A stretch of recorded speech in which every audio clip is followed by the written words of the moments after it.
오늘은 메시지 2번이죠. 국제장로훈련 2번인데 제목이 간단합니다. 믿음의 내재적인 의미. 믿음의 내재적인 의미. 이 장로훈련 전체 제목이 믿음 안에 있는 하나님의 경륜이거든요. 근데 오늘 메시지 2번은 믿음에 대해서 주로 교통하게 되겠습니다. 이 말씀을 전한 제임스 리 형제님은 그 시작 부분에서 믿음이라는 단어가 신약에서 150차례가 나온다 그랬고요. 35번이 명사형이고 나머지는 동사형이라고 그랬습니다. 그리고 여기 로마자 이제 1번부터 8번까지 개요가 있는데 1번부터 5번까지는 기본적인 내용이고 6번부터 8번까지는 보충적이라고 했습니다. 그리고 이제 믿음에 대한 오해가 있는데 그 잘못된 관념이죠. 첫째는 뭐냐면 믿음을 맹목적인 신뢰가 아니라는 거죠. 믿음이 맹목적인 신뢰가, 이 말은 무슨 말이냐면 어떤 종교관념인데 미신적이라는 거예요. 아주 막연한 그런 그 믿음. 두 번째는 뭐냐면 믿음은 공허한 소망이 아니라는 거죠. 하나님이 성취되는 것을 믿는 것인데 그러한 그 사람들이 임의로 만들어낸 어떤 공허한 소망, 이런 것이 아니라는 거죠. 그리고 이제 세 번째는 뭐냐면 정신적인 동의나 합의가 아니라는 거예요. 이 말은 뭐냐면 사람들의 믿음 생활을 왜 하냐 물어보면 마음의 위로를 받기 위해서 한다든가 이런 그 심리적인, 정신적인 어떤 것을 이제 생각하는데 그런 것이 믿음이 아니라는 거예요. 그래서 여기 이제 믿음의 내재적인 의미 그럴 때, 자, 이 믿음 그러면 우리가 누구를 믿습니까? 하나님을 믿잖아요. 그러면 이제 우리가 믿는 하나님이 어떤 분이라는 것을 알 필요가 있고, 또 하나님이 사람을 위해서, 우리를 위해서 어떤 일을 하셨는가를 우리가 먼저 알아야 됩니다. 그러니까 하나님이 이제 창조하셨잖아요, 만물을. 묻겠습니다. 하나님이 먼저이십니까? 천지 만물과 사람이 먼저입니까? 하나님이 계시고 피조물이 있는 거잖아요. 창조물. 창조물이 먼저가 아니에요. 많은 사람들이 잘못 생각하고 있어요. 창조물이 있기 때문에 하나님이 계신다고 생각하거든요. 아니에요.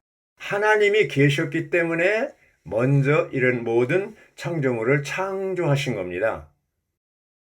맞아요? 들려요? 그래서 이제 이러한 창조물, 하나님이 이제 창조하셨는데, 하나님이 어떤 분인가를 알려고 할 때, 우리는 모세 시대에, 모세가 하나님한테 물었습니다. 내가 이제 이스라엘 백성한테 가서, 얘기를 할 때, 누가 보내서 왔다. 그럴 때, 어떻게 하나님을 소개할까요? 그랬더니 뭐라고 그랬어요? I am that I am.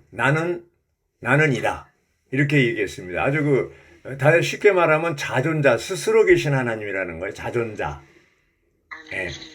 자, 그때 모세 시대에 계셨던 하나님, 6,000년 전에 창조 시대의 하나님, 오늘날 현 시대 하나님은 다른 하나님이야? 똑같은 하나님이에요? 똑같은 하나님이십니다. 똑같은 하나님이에요.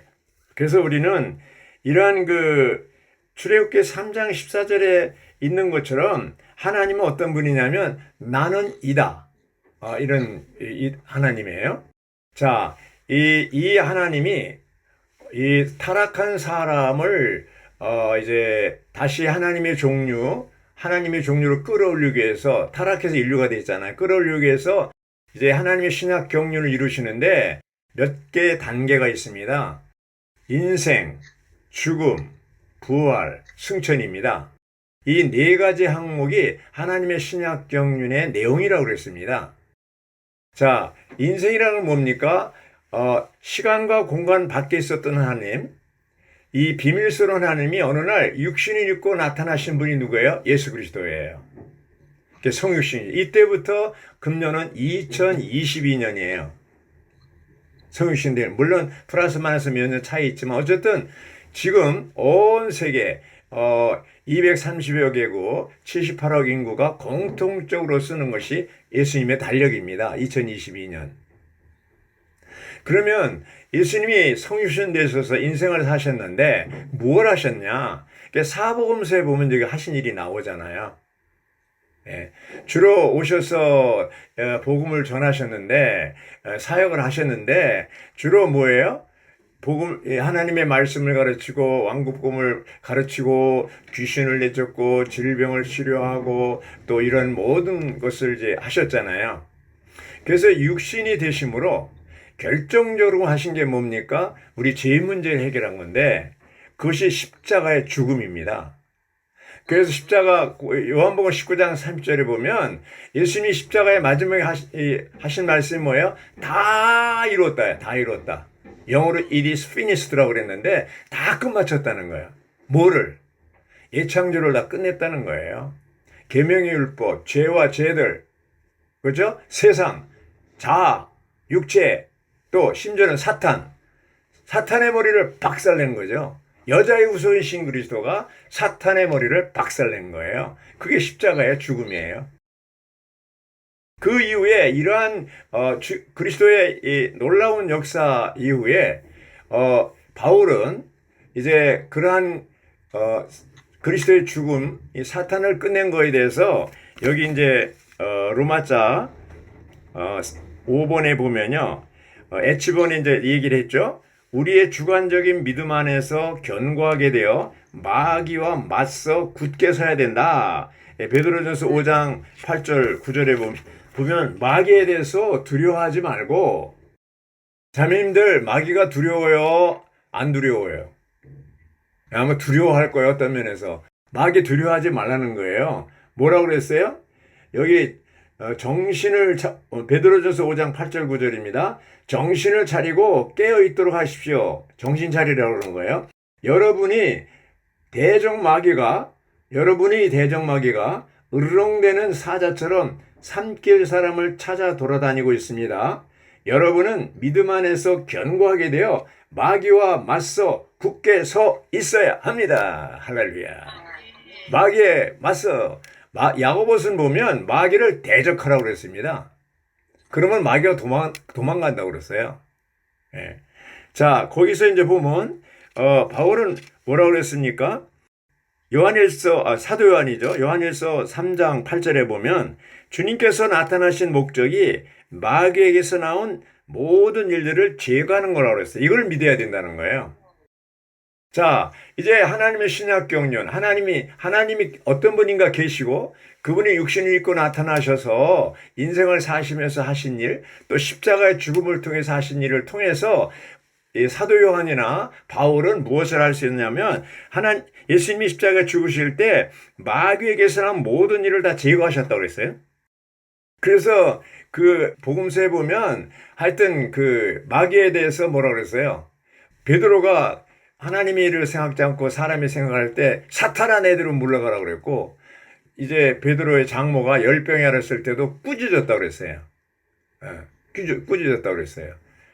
그리고 이제 바람과 바다를 꾸짖었다고 그랬어요. 그 뒤에 배후에 뭐가 있다고 그랬어요? 아까 서명수님이 얘기한 대로 악한 자, 마귀가 있다는, 거기 속에 있다는 거예요. 마귀를 멸하는 거예요. 그 다음에 이제 주님의 죽음의 세력을 가진 자 마귀를 멸망시켰다고 했어요. 이것은 바울이 히브리서 2장 14절에서 얘기했죠. 다 이뤘다, 끝냈다, 멸망시켰습니다. 그리고 주님이 부활하실 때 사탄을 부끄럽게 했습니다. 골로새 2장 12절부터 15절까지 주님이 죽어서 끝났으면 진짜 아무것도 아닌데 부활하심으로 말미암아 이 사탄이 이제 더 이상 우리를 공격할 수 없도록 부끄럽게 했습니다. 주님이 부활하실 때 그분은 뭐예요? 이제 사망을 이기고 부활하셨잖아요. 그리고 맏아들이 되셨고 또 천열매로 부활하셨고 이제는 생명 주는 영이 되셔서 이제 영이 되신 거예요. 육신이 되심으로 우리 모든 죄를 사하셨고 영이 되심으로 우리에게 생명을 주셨습니다. 그래서 이제 이 부활하심으로 말미암아 마귀를 다 멸망시켰고 부끄럽게 했고, 그렇죠? 이렇게 했다고 그랬습니다. 그리고 또한 그분은 승천하심으로 사탄의 능력보다 훨씬 뛰어나다는 것을 보여줬는데 우리는 이것을 믿어야 돼요. 승천하심으로 사탄의 능력보다 훨씬 뛰어난 그런 능력을 갖고 계십니다. 에베소 1장 20절부터 23절까지 보면 교회에게 사중 능력을 주셨어요. 어떤 능력입니까? 바로 부활의 능력, 승천의 능력, 정복하고 다스리는 능력, 머리 되심의 능력, 이런 모든 능력을 교회에게 주셨어요. 오늘날 우리에게 주셨어요. 그래서 이러한 능력으로 말미암아 우리는 마귀를 이길 수가 있어요? 없어요. 이길 수가 있게 되어 있습니다. 그래서 우리가 이제 이러한 사실, 주님이 이루신 모든 역사, 이런 것들을 또 승천의 역사, 초월의 역사, 이런 것들을 우리가 어떻게 합니까? 믿음으로 나의 것으로 취하는 거예요. 믿음으로 취하는 거예요. 그 믿음은 제6감이라고 그러잖아요.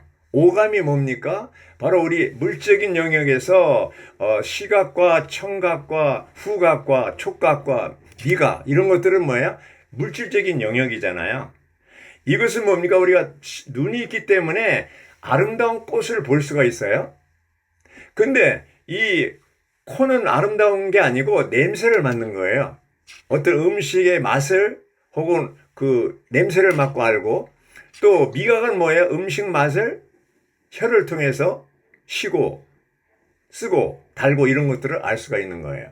그러니까 우리가 가지고 있는 오감은 물질적인 영역에서 어떤 것을 이제 나의 것으로 받아들일 수 있어요. 이 시각장애인들은 아무리 세상이 아름답고 꽃이 아름답고 그래도 볼 수가 없어요. 그거를 받아들일 수가 없어요. 예. 또 청각장애인들은 아름다운 음악이 있어도 들을 수가 없어요. 예. 근데 이 믿음은 제6감으로서 영적인 영역입니다.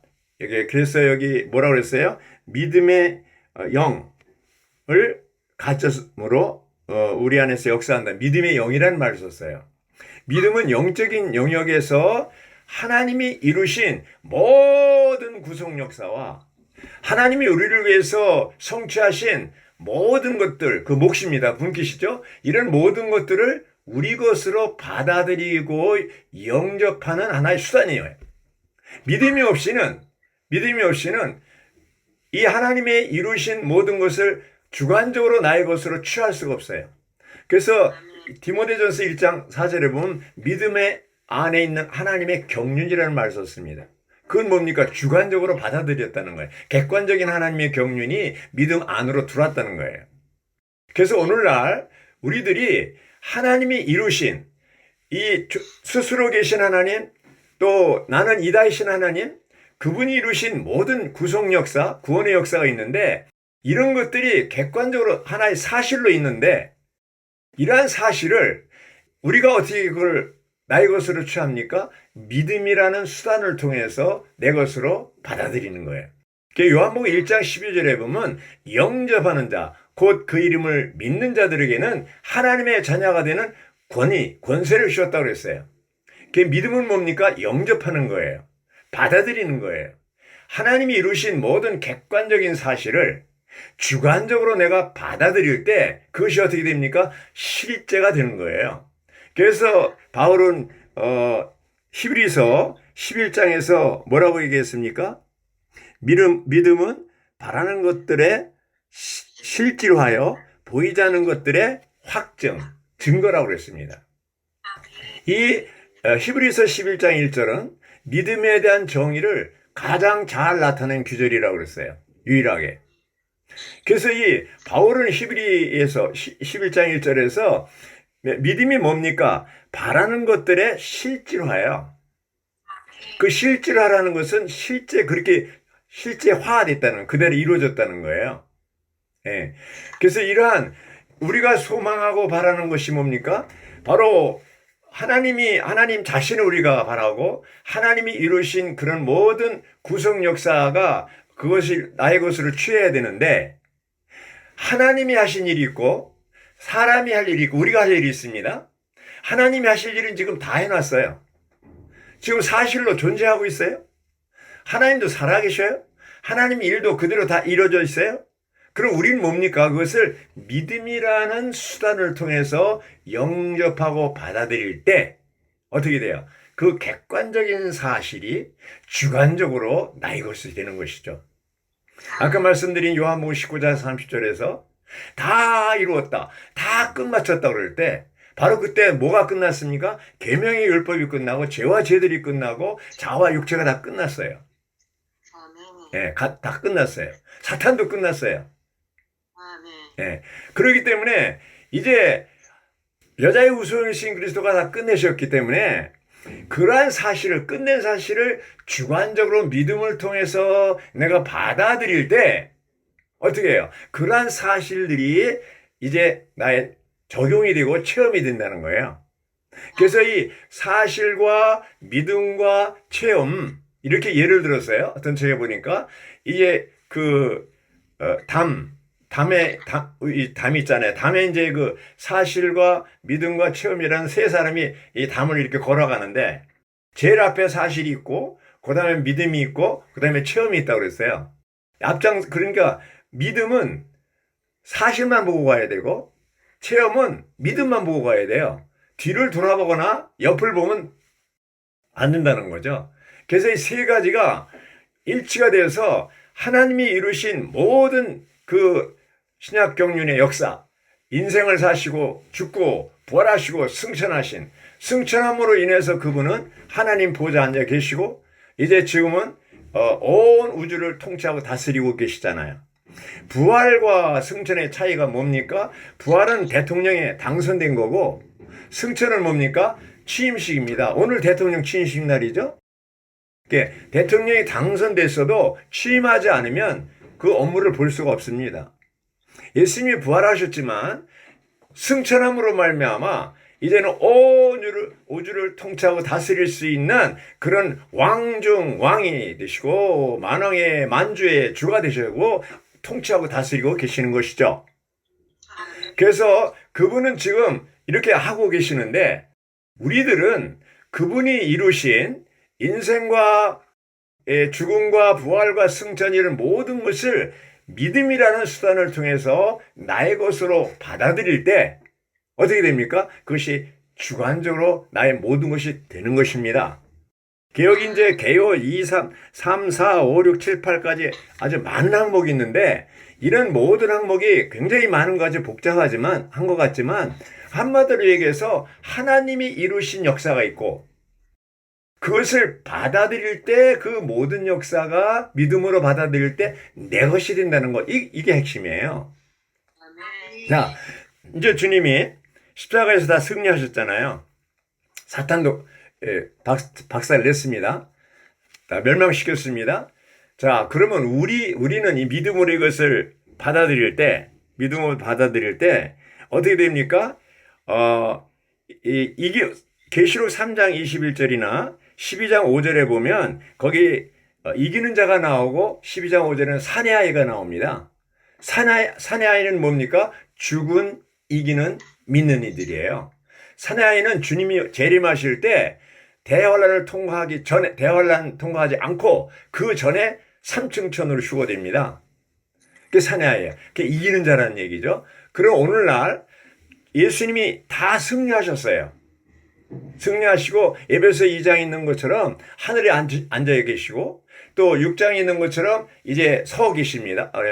완전히 이런 마귀를 대적하기 위해서 그분은 서 있는다고 그랬어요. 여기 어디입니까? 베드로전서 5장에 있는 것처럼 5장 8절 9절에 있는 것처럼 여러분은 믿음 안에서 견고하게 되어 마귀와 맞서 굳게 서 있어야 됩니다. 이건 뭡니까? 앉아 있는 것은 안식하는 거지만 서 있는 것은 대적하는 건데 서 있기만 하는 거예요. 공격하라는 얘기 아닙니다. 에베소 6장에 그 전신갑주 무기가 다 방어 무기입니다. 그건 뭘 얘기합니까? 이미 그리스도께서 십자가에서 다 이기셨어요. 승리하셨어요. 아멘. 그럼 우리 뭡니까? 그 승리의 터 위에서 사탄과 이제 싸우는 거죠. 싸우는 것도 아니에요. 우린 뭐예요? 이미 이긴 터 위에서 고치는 점령됐어요. 이긴 싸움을 싸우는 거예요. 우리가 사탄을 이기려고 싸우면 패배합니다. 우리는 이기려고 싸우는 게 아니라 이긴 싸움을 싸우는 겁니다. 그러니까 사탄은 이미 끝났어요. 그러니까 사탄을 두려워할 필요가 없어요. 그러니까 계시록 12장 12절에 뭐라고 11절에 뭐라고 그랬습니까? 이 마귀 참소, 마귀가 밤낮으로 이 성도들을 낮에도 참소하고 밤에도 참소하고 공격을 하는데 어떻게 이기냐? 마귀 참소를 이기려면 어린 양의 피, 우리 배에 증가하는 말로써 마귀 참소를 이기라고 그랬어요. 그리고 혼생명을 부인하라고 그랬어요. 그렇죠? 자, 그건 어린 양의 피가 십자가에 흘리신 피라고 그랬잖아요. 그 피가 왜 필요합니까? 주님이 피 흘리심으로써 우리의 모든 죄를 사하셨고 또 우리의 원죄, 단수죄와 복수죄를 다 사하신 것을 얘기하고 십자가에 죽으심으로써 요한복음 19장 30절에 있는 것처럼 다 끝내셨다고 그랬잖아요. 그거를 우리 입에 증거하는 말, 선포라는 거죠.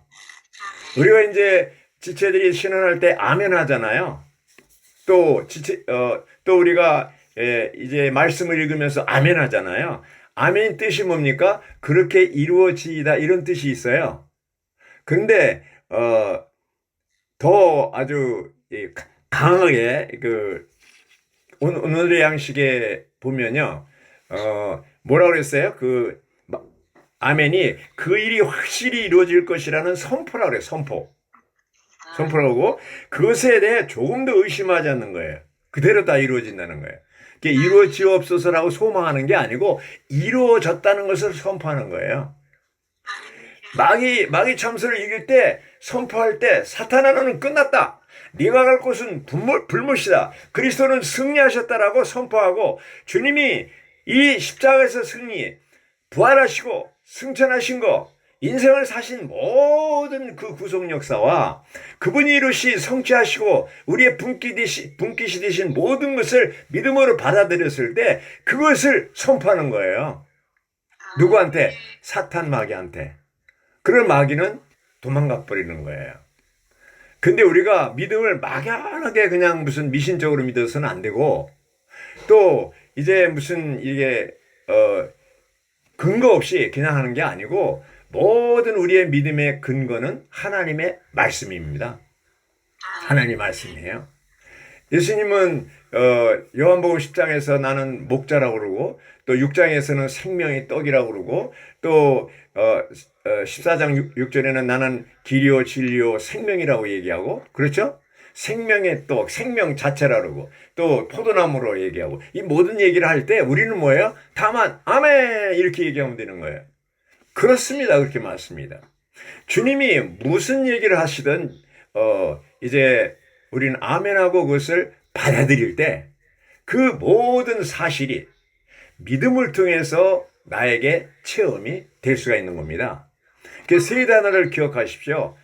사실, 믿음, 체험입니다. 성경에 이제 사복음서와 사도행전과 서신서들 21개 서신서들 모든 것들 계시록까지 뭐예요? 그런 하나의 사실들입니다. 팩트입니다. 하나님이 이루신 역사입니다. 우린 뭐예요? 그러한 것을 믿음으로 받아들여서 나의 것으로 취할 수가 있는 거죠. 이제 오늘 제일 제가 부담을 갖고 교통하고 싶은 것이 이제 8번입니다. 믿음의 사람들인 우리는 오늘의 사람들이에요. 오늘의 사람들. 오늘이라는 말이 참 중요합니다. 하나님은 6,000년 전에 천지 만물을 지으실 때나 지금 오늘날이나 똑같은 하나님이에요. 똑같은 하나님. 네? 하나님에게는 시간 개념이 없어요. 과거, 현재, 미래라는 이것은 사람 입장, 육신을 가지고 있는 사람들, 시간과 공간 안에 있는 사람들에게 주어진 거예요. 천년왕국까지가 시간 개념이 있어요. 천년왕국 끝날 때까지. 그러나 새하늘과 새 땅, 새 예루살렘에서는 시간이 없어요. 네. 그러므로 오늘이 왜 중요하냐면 사탄은 항상 우리한테 속삭이기를 어제 잘 누렸으니까 오늘은 적당히 하지. 예. 또 뭐냐면, 오늘 잘 못 누리면 내일 하면 되지 않냐, 이겁니다. 그게 속임수예요. 하나님은 항상 현재, 오늘입니다. 그래서 여기 말씀에 근거가 있는데, 여기 보면요, 히브리서 4장 7절에 오늘 너희가 그분의 음성을 듣거든, 이렇게 얘기했어요. 똑같이 3장, 히브리서 3장 15절에도 오늘 너희가 그분의 음성을 듣거든 너희 마음을 굳어지게 하지 말아라. 그 말씀에 순종하라는 거예요. 그리고 이제 3장, 히브리서 3장 13절 6일자에 있는 거예요. 형제 여러분, 여러분 중에 아무도 불신의 악한 마음을 품지 말고 살아계신 하나님에게서 떨어져 나가지 않도록 주의하십시오. 오늘이라고 일컬어지는 동안에 여러분은 매일 서로 권유하며. 자, 불신의 악한 마음이라고 그랬어요. 불신이 가장 큰 죄라고 그랬어요. 히브리 사람들은 유대인 믿는 이들이죠. 그들은 그리스도를 통해서 구원 받았는데 여전히 율법에 대해서 또 지켜야 된다고 주장하는 사람들이 있나 봐요. 그런 그리스도를 불신하고 하나님의 말씀, 하나님이 이루신 이런 구속 역사를 이제 믿지 않고 자꾸 율법을 지키려고 하니까 거기서 그건 뭐라 그랬어요? 불신의 악한 마음이라고 그랬어요. 하나님으로부터 떨어져 나가는 거라고 그랬어요. 예. 그런데 오늘이라고 일컬어지는 동안에, 그렇죠. 오늘, 여기 히브리서 4장 7절, 3장 15절, 또 3장 12절에 다 오늘이라는 말을 계속 썼어요. 이 바울이 히브리서를 특히 쓸 때 유대인 믿는 이들에게 자꾸 과거 구약시대 율법을 가지고 주장하니까 오늘 우리에게 주어진 이 은혜, 이 생명, 그리스도가 우리의 바로 대제사장이고 바로 생명이고 그리스도가 우리의 중심이고 이것을 자꾸 강조하는 거예요. 오늘 믿는 그리스도가 중요하다. 예, 이게 얘기하는 거예요.